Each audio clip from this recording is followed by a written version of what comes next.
Hi, it's Bronwyn White here. Thanks for being with me today. Today I want to talk about the fact that we advocate evidence-based decision making at mytravelresearch.com, and the reason I'm talking about this is I'm really concerned that there's so much change in the travel decision making process at the moment. The travel landscape is just changing like crazy. The way that travellers are researching, booking, planning, travelling is changing at a really fast rate. And I'm finding a lot of destinations and businesses that we come across are finding it really hard to keep up. And it is really hard to keep up when it changes so fast. But I want to talk about the cost of making the wrong decision and the cost to business and the impact it can have to businesses and destinations.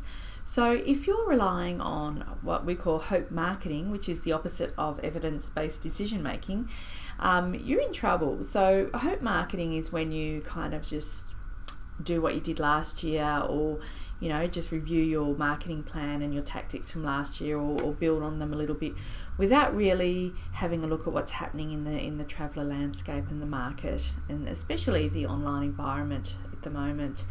So what I've come across is our neighbours here at mytravelresearch.com, called D&M Research, have published some market research around small business and the cost of making a bad decision on small business. And unfortunately, a lot of small businesses probably don't even know the costs of bad decisions.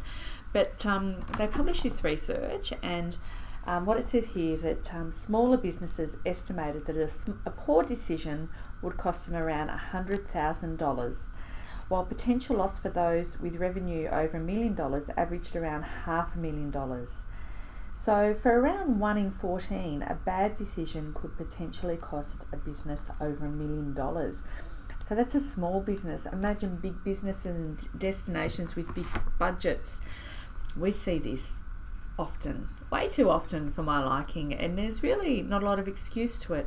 So we hear excuses about market research, it's expensive, but there is so much freely available research out there, and we've shown today how Airbnb really leveraged free Google research that was available, and that research that they created a product around was available to all of us.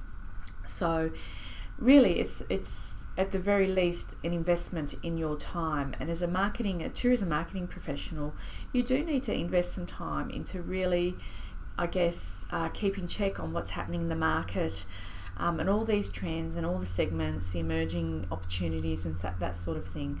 So don't rely on hope marketing. Don't just sit there and hope it's going to go all right. That's really not the right thing to do, because there's a cost to making bad decisions, and these costs can be around advertising, marketing, customer service, a whole range of things.